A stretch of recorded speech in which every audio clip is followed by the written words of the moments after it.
વડોદરા શહેર પોલીસ આ વર્ષની જે નવા વર્ષના સેલિબ્રેશન આખા શહેરમાં એક શાંતિપૂર્ણ માહોલમાં સંપન્ન થાય તે માટે કેટલાક તૈયારીઓ કરી ચૂક્યા છે. કોઈપણ પ્રકારના ક્રિમિનલ એન્ટી સોશિયલ એલિમેન્ટ્સ આપણા સેલિબ્રેશનને ડિસ્ટર્બ ન કરી શકે, કોઈપણ પ્રકારની અવરોધ ઊભા ન કરી શકે, શાંતિપૂર્ણ માહોલમાં સંપન્ન થાય તે માટે સક્રિય બની છે. અને ભાગરૂપે જ આજે તમામ અધિકારી કર્મચારીઓ, જો લોકલ પોલીસ, સ્પેશિયલ યુનિટ્સ, જે પીસીબી, ડીસીબી, એસઓજી, પીઆરટીના સભ્યો, સી ટીમના અધિકારીઓ બધા ભેગા થયા છે અને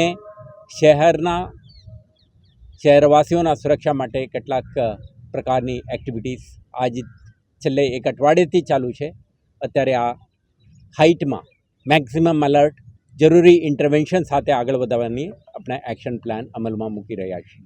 અને કોઈ પણ ઘટનાક્રમ તમારા સાથે બનવાની શક્યતા તમે સેન્સ કરો તો ડાયલ 112 તમારા માટે 24/7 ઉપલબ્ધ છે. તમે સંપર્ક કરો.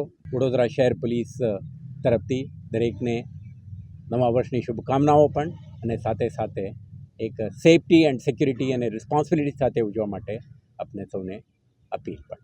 અત્યાર સુધી કોઈ ખાસ પરમિશનની માંગણી કરવામાં આવી નથી, પરંતુ જે કંઈ પરમિશન માંગવામાં આવે આપણા શરત એ જ રહેશે, સુરક્ષાને પ્રાથમિકતા આપો અને સેલિબ્રેશનમાં કોઈ પણ ઇલીગલ એક્ટિવિટી કે કન્ટેન્ટ ના રહે, કોઈ પણ વિસ્તારમાં એનડીપીએસને લગત પ્રવૃત્તિ ના ચાલે તે માટે શહેર પોલીસ મહિનોથી એક સ્પેશિયલ ડ્રાઈવ ચલાવી રહ્યું છે. કેટલાક લોકોને આપણે કેસ કરીને જેલ ભેગા કર્યા.